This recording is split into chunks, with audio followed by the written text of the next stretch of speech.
Welcome and thank you for tuning in to the Move United 2020 Fall Competition Meetings. This session is focused on shooting air guns. For those of you who I may not know yet, my name is Jessie Cloy, and I just recently joined the staff of Move United as a competition manager. For those of you who are watching this later because you missed today's sessions, or anybody who you know someone who wanted to be on but isn't on now, let them know that we're recording this session and it'll be made available on the Move United website. Hopefully we will send out a link for easy access next week. So now before I turn it over to Mark and Todd, I'd like to go over a few housekeeping items. And I apologize, I am in my kitchen and my child just got home. So I'll go on mute in 1 second. I'd like to, okay, so speaking of to minimize distractions, we ask everybody to go on mute. If you have a question, you can use the chat feature, or it is a pretty intimate group, so feel free to go off mute, ask your question, and then go back on. We will save some time, hopefully at the end, for any questions and answers. And we do have a lot of sessions scheduled today back to back, so unfortunately we have to end this one on time in order to be able to start the next one. So we're just going to ask that everyone's respectful of our end time. But all right, with that said, I'm going to hand it over to Mark and Todd, and I will share my screen and get this started. All right, thank you so much. My name is Mark Grant. A little bit about my background. I retired from the city of Mesa Parks and Recreation for, I worked the therapeutic recreation program there for 30 years and have started some new programs with that with the Desert Challenge and a couple others. I retired, and Greg and Susan, they recruited me to help put together this VA grant and the air rifle program that we've been conducting for the last 5 years. So I've been kind of the logistics guy and the guy in the background, putting things together, doing the shipping, the procurement, putting curriculum together, and I work with a really awesome team.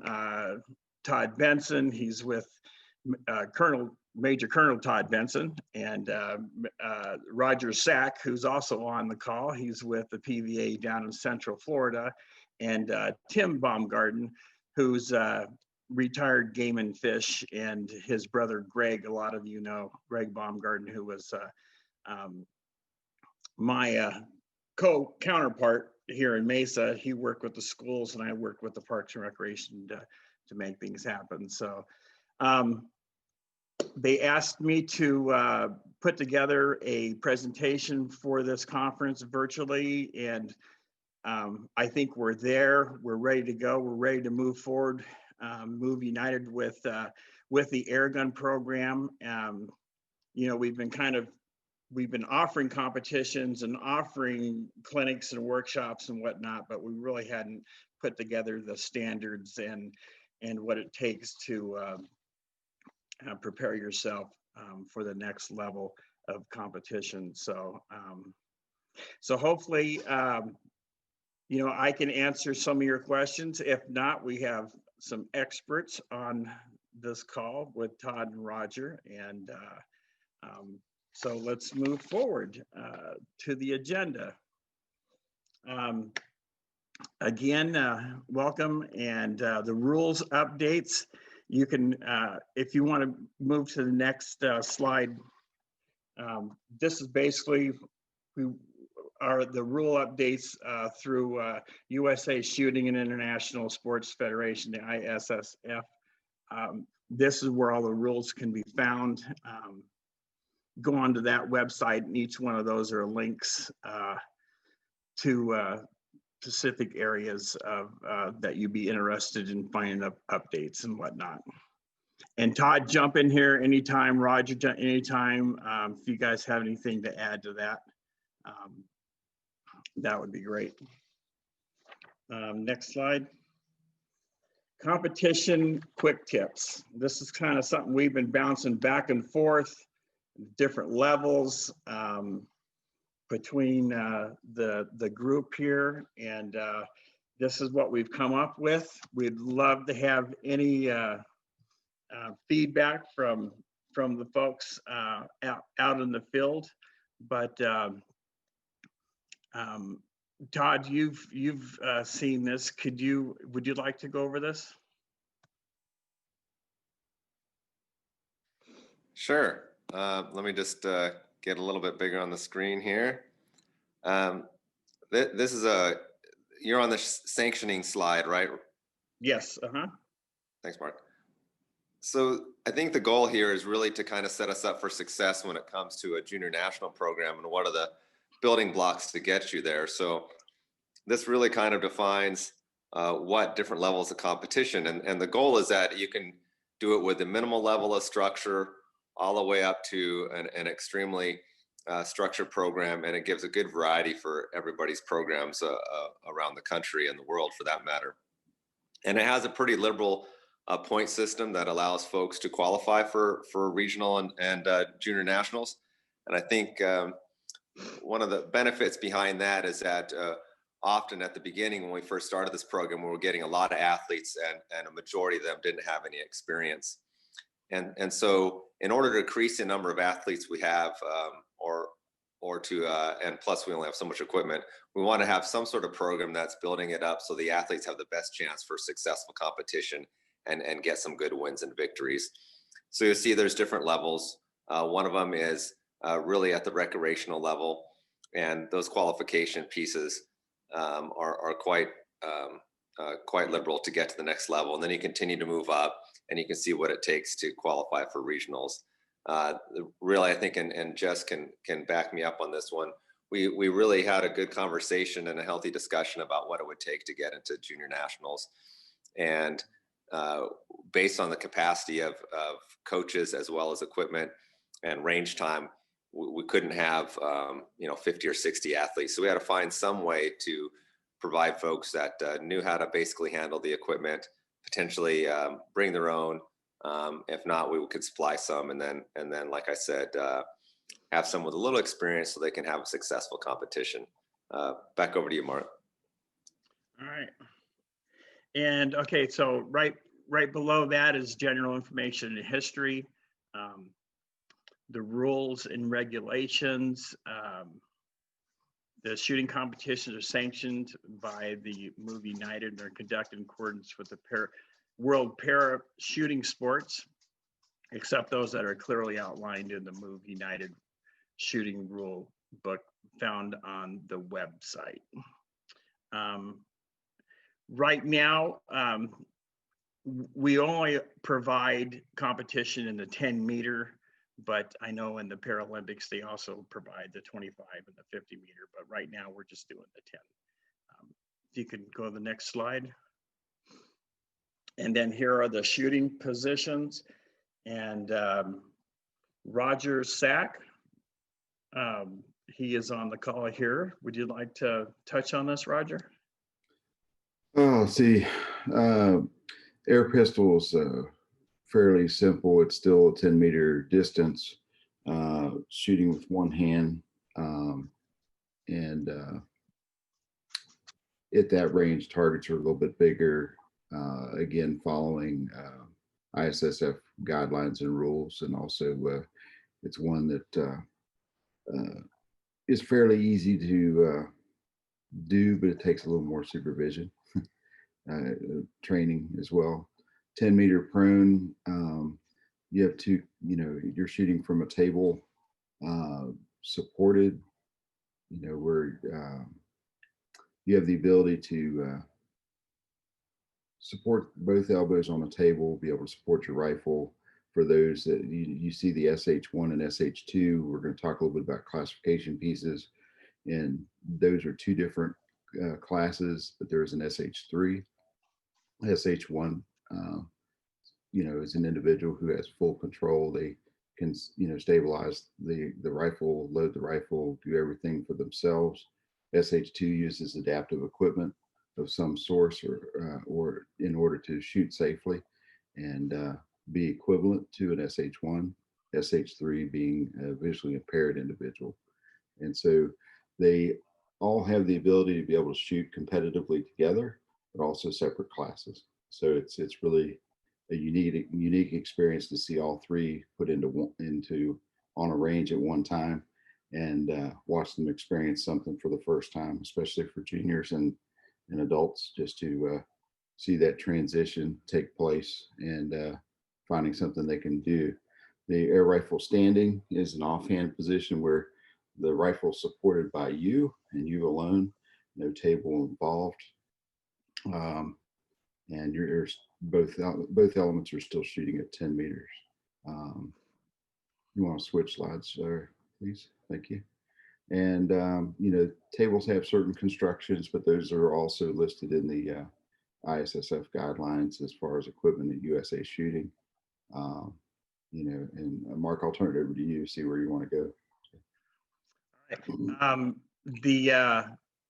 And all these positions are seated, and they are either in a wheelchair or in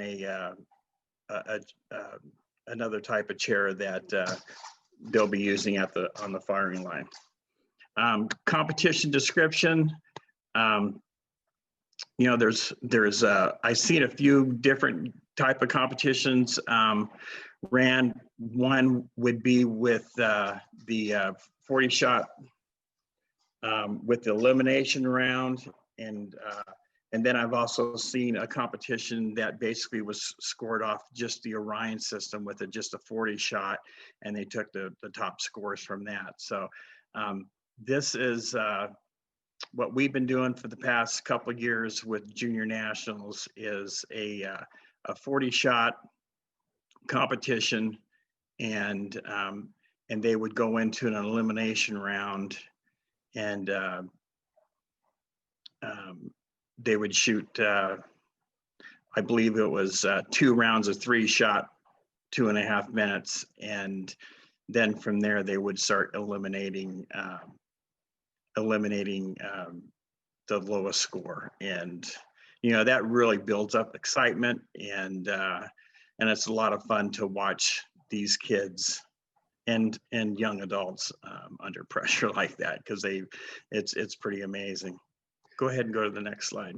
Yeah, one thing, Mark, too, is the Orion system is a electronic scanner that allows us the ability to scan targets and be able to score it for us. So we have the ability to speed the process up and be able to do this competitively on a national scene, competing with other groups around the country. Right.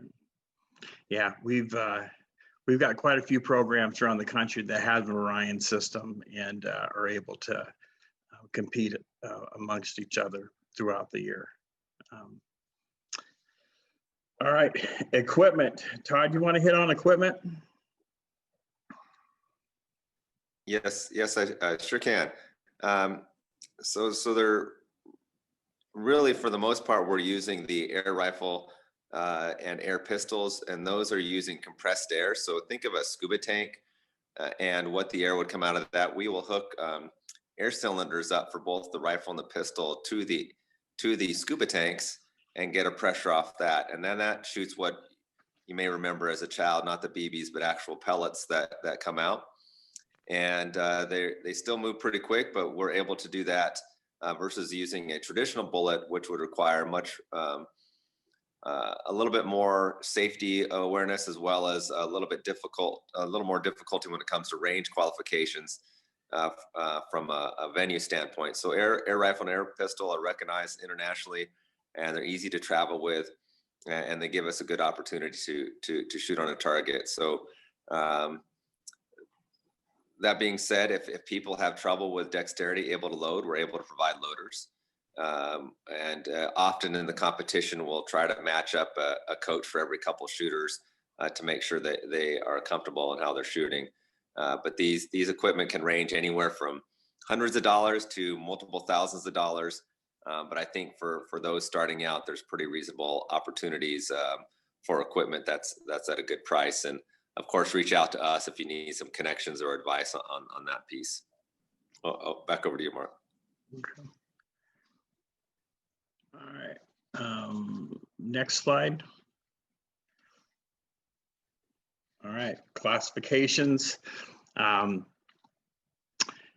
There are 4 pistol and rifle classifications designated by the Paralympic parachuting, SH1 pistol, and then SH1 rifle.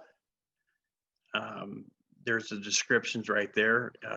SH2 rifle, and we've kind of added also, and which would be in that first level of type of competition is a SH2 modified.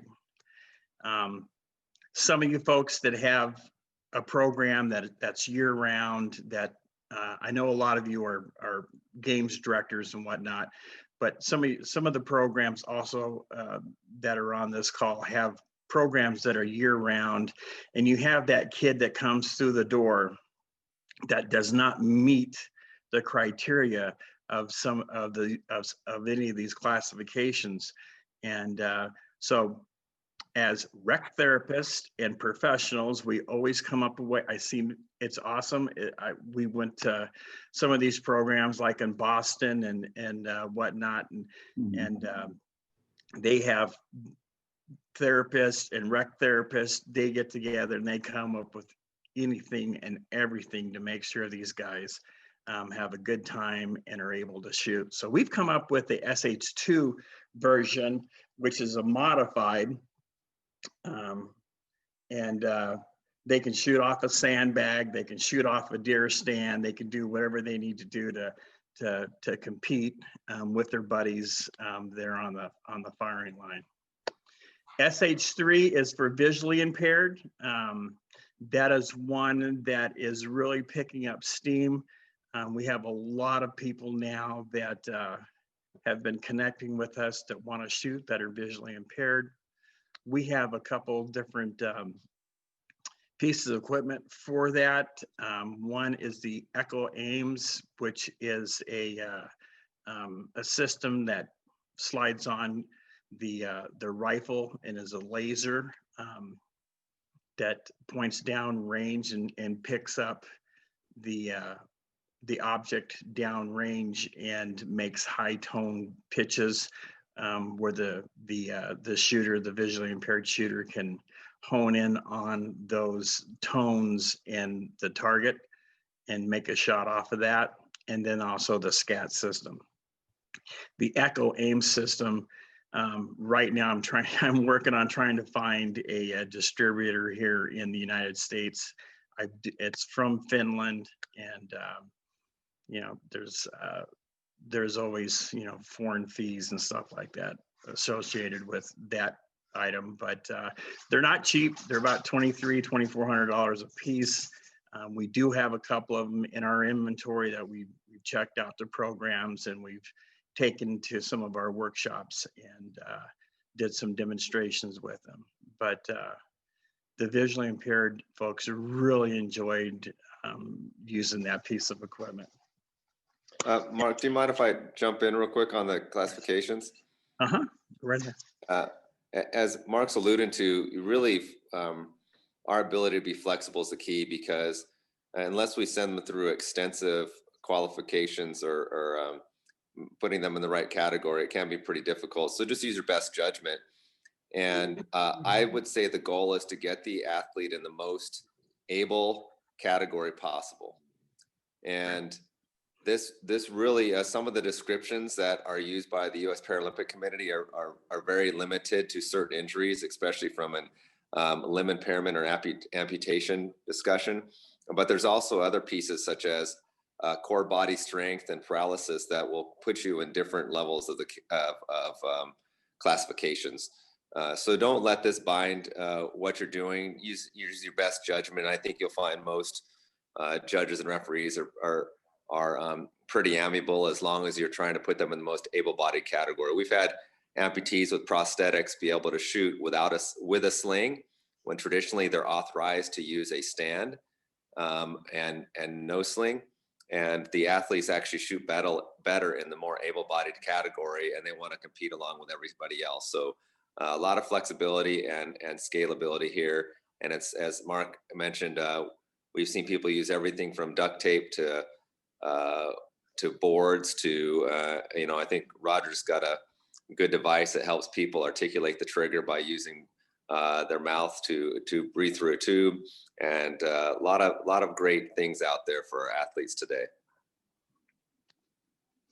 Great, and also to feed off of that, the classification. I mean, and Todd, you can correct me on this. There's only a couple folks in the world that actually do classifications for athletes for the next level Paralympic athlete, and you know, again, that's going to be, you know, something that you might want to look towards some of our folks that are on the shooting committee to help you out with the classifications. Is that correct, Todd? That's correct. There's only a few qualified in the United States. And so even when we do it through our Wounded Warrior program, we have open category as well for those with TBI and PTSD. And it's really a judgment call, but we do have doctors that we can reach out to and reference. We just try to do the best case. And it's all about the athlete's ability to hold and use the rifle or the pistol. That'll dictate what category they're in. So you're right, Mark, the people that are doing official classifications, pretty hard to come by, and probably not necessary for a lot of these grassroots programs. Great. All right, thank you. And okay, moving on, excuse me, and the officials, USA Shooting Certified officials should be used. Officials should be approved by Move United Competition Committee. The head official should always have certification range safety officer, which is very, very important in the NRA and pistol certifications. The range safety officer is very important to make sure you have somebody there that, you know, that's their one main job, is to focus on the safety of the range and the safety of the athletes and the folks that are there to spectate. Okay, and moving on to age divisions. This is another little item that we bounced around, and this is what we've come up with. A couple different, 3 different age groups. Juniors 12 to 17 years of age. And this is through the year of the athlete's age of January 1st. So juniors 12 to 17, young adults 18 to 22 years of age, and adults 20 years and older. All right, next slide. Qualifying standards, we kind of went over that. Level 1, again, recreational shooting. You got the SH2 modified in there, which we kind of talked about.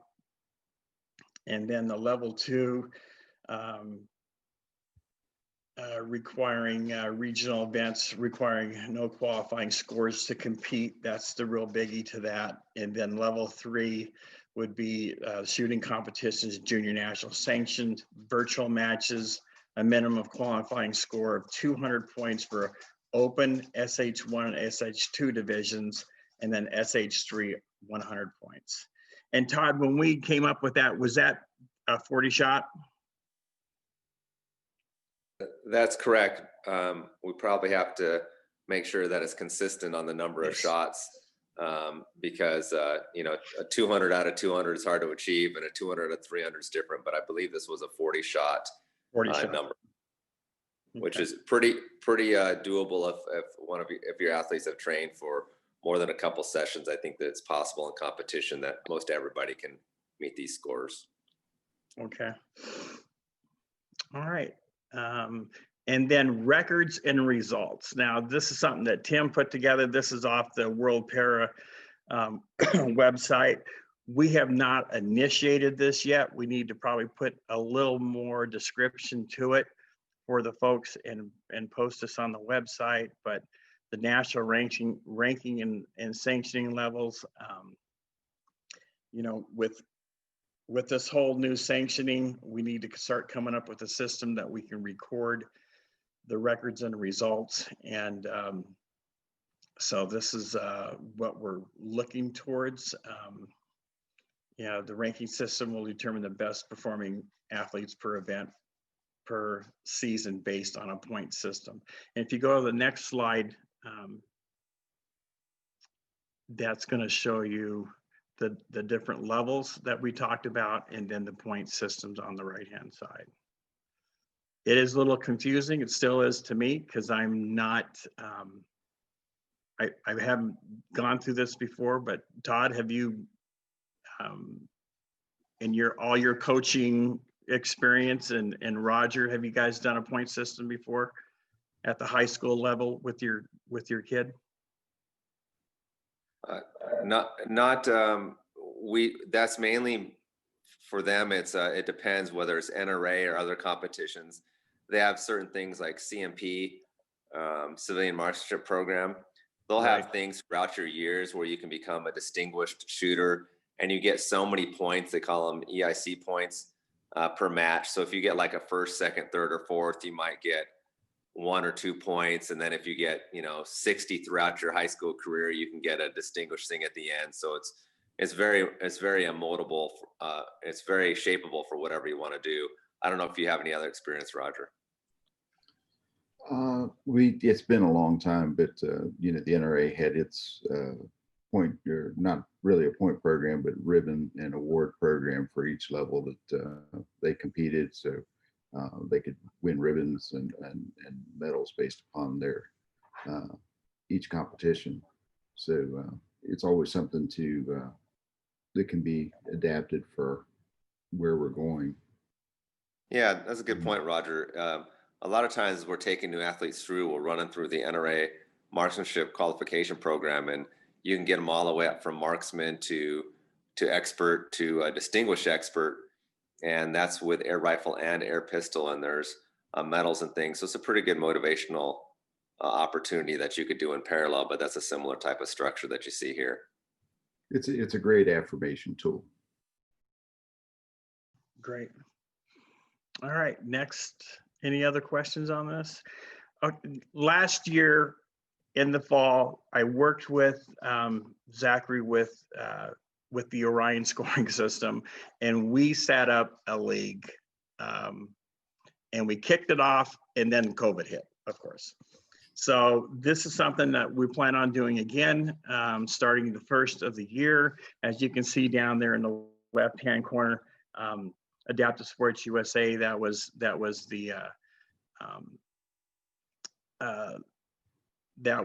league that they were going to participate in. Again, working with them, they were going to do some of the results. They were going to post, make sure that it all came up on their team pages and whatnot. So again, we'll have at the end of this year, we'll have 20 programs through the VA that we have initiated over the last 5 years. They all have, but maybe 1 or 2 have an Orion system that they'll be able to participate in this league. Again, all these programs, everybody's on a different, they have different facilities, they have different calendars. Some of them won't start up until spring, some doesn't start till summer. And so there's some things that we need to work on our end on building the criteria to put together a records and result report. So anything to add to that, Todd or Roger? Yeah, the Orion system is very interesting in that you get the specific targets, you put it through a scanner, it automatically detects a score, and then you can upload those to this website. And the best part is you can do postal matches where you can have a total competition with another program or school around the country. We use this all the time in Virginia, and I coach the local high school team, and we will compete against an entire league against other high school teams around the country and have this competition that works its way all the way up through different brackets. And it's a really fun tool once you get organized as a club or a group of athletes. Right. Yeah, we've had some pretty good success over the last couple of years with programs within our Adaptive Sports USA or Move United, and were very receptive for this Orion system, and they had a lot of fun going back and forth with virtual matches and you know, watching and checking their scores out and see how they stack up against everybody. So yeah, that was it's a lot of fun. It's a great system. It's a great learning tool. Even when you're just using it for practice, athletes can walk away with their scores and walk away with their groupings, shot groups and whatnot, and use that for their daily journal and whatnot. So just very, very good. The next slide. Here's some general resources on equipment. Challenger rifle had the Challenger, the Crosman Challenger is one rifle that I recommend. It's pretty low maintenance. And here's some of the vendors that you can use. The Crosman Challenger, Champion's Choice has a variety of rifles that you can pick from. Pyramid Air is another one. The SH2 spring stand,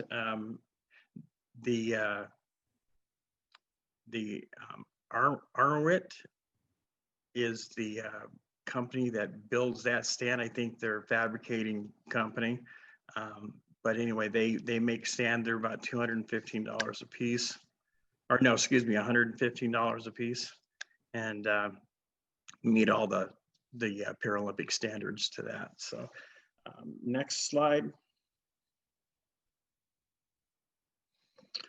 Disabled shooters discussion forum is a real good one to get some answers, some answers to your questions. The civil marksman program Todd had mentioned.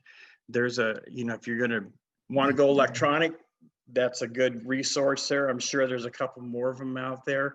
I know Orion just came out with the new Athena electric scoring that Roger Sack and South or the Central PVA there in Florida, they are purchasing one, and kind of excited to see how that goes. I don't know if they have even entertained the thought of packaging that and going on the road and setting up for different competitions and as a rental. Also Todd had mentioned that Roger had put together and designed a sip and puff type of piece of equipment. Roger, you want to elaborate on that a little bit? Yeah, the quad shot trigger was designed. We had a lot of companies out 20 years ago or 25 years ago that they were charging astronomical fees for adaptive equipment, and then we really had a large number of individuals who had loss of finger dexterity and needed some way to be able to pull the trigger. And so the means were inexpensive to be able to sip through a tube and be able to activate a trigger with just about a drop and a half of water. That's pretty much how much pressure is involved to activate the switch to make it happen. So the trigger, it has a tension string that you can put on the trigger that pulls the trigger, and you can set that slack to be whatever you need it to be, but it'll pull up to 6 pounds. So I mean, it's great just not only for our normal shooting, but for just interactive shooting with family. But it's a fun. There are other, Be Adaptive has one too. A lot of these mine runs on a 9-volt battery. Some others run on 12-volt systems, and there are many different types out there.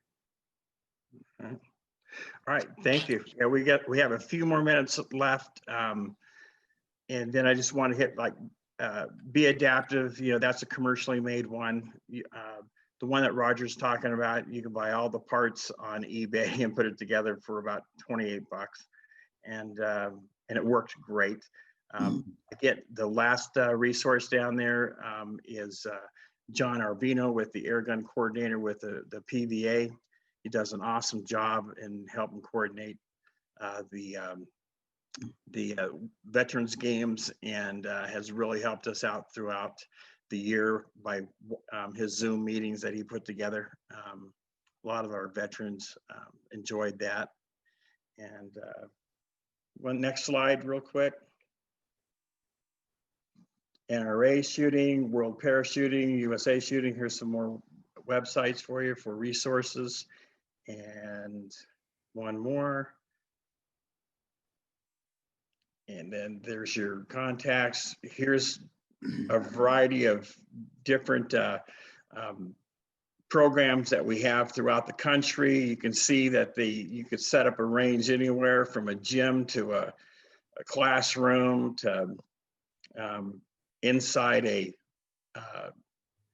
hotel convention center. I mean, it's great. Next slide. And there's your contacts, myself, Tim, Roger, and Todd. Our emails are right there if you have any questions. I'm going to open it up for questions now. I know we just have a few more minutes that you might want to ask. Anybody? Chat? I didn't have a question, but I wanted to chime in. I'm Jennifer Weatherford with Texas Regional Para Sport in San Antonio, Texas. And we host Texas Regional Games every April. It's a multi-sport competition. We have clinics, classification in various sports. And we, God willing, you know, pending COVID and everything, we set our dates for April 15 through 18. Would love as many people as possible.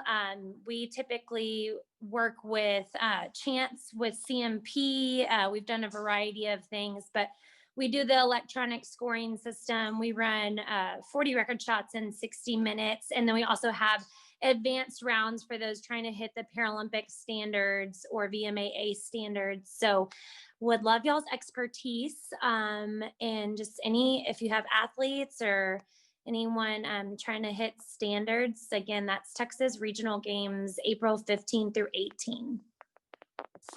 Great. Thank you for the plug. That's great to know. Yes, We will sir. get your information out. Thank you. Cool. We could probably use some of your expertise too. It sounds like you guys got it together pretty well. And Jennifer, you're probably working with Chuck and Lindsay French on that? Yeah. Yes, we work with Chuck and Lindsay French out of Houston, and then also work with Armando Ayala and Pete Carrion, a good crew of people. Great. All right. Awesome. Thank you so much. Thank you. Any other questions? Yeah, this is Kevin. I work with our current meet management system. And my question has to do with determining the athlete's age. I noticed on that one screen, it looked like it was as of 1/1 of the current meet year, where with our junior nationals and that we use age as of 12/31 of the current meet year. So did I read that right? As of 1/1? Jessica, you want? Yeah, there you go. You Chime in did, Kevin. So I think that shooting set themselves up similar to archery. Okay. So they're going off of the 1/1 date. All right. I just wanted to get clarification on that. Yep. Good. All right. You know, while Anybody while people are thinking up questions, I just want to throw a piece out there that if you're new to the sport, the best part about it is for some of our adaptive athletes, when you think about their long term as if they're in junior high or high school, it's often difficult for them to get team captain, get lettered in a varsity sport. And what we do in our high school, about 30% of our athletes are adaptive athletes. And so they're able to be involved on the high school team as a team captain, compete. We have a blind shooter. We have multiple other types of shooters, and they can be team captains. They can compete. They can get their letter.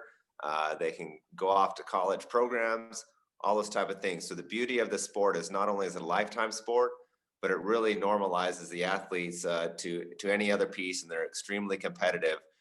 So it's a great avenue to open doors and expand the horizons of some of our adaptive athletes. And we do challenge our schools in Virginia to consider that, because often we try to take an able-bodied sport and adapt it to disabled athletes. Instead, we should be taking some of these other sports that are adaptive and bringing able-bodied into it so everybody can participate. So whether that's PE class or whether it's a rifle competition, this is a really great sport that allows those athletes to have the exact same experience as any other high school athlete. So if that generated any questions, willing to help Great. and answer, but we're always here as a resource. We're connected at high school levels all the way up to, I used to coach at a college level. We can discuss on many different levels. That's a great point. Here in Arizona, I mean, it's totally different from the east to the west coast. The high schools here in the Arizona, they all seem to go through the American Legion, and they have the resources for those teams that like to participate in the 3-position air rifle program, and they're totally funded through American Legion. So there's another great resource out there for you in your area to look up the American Legion.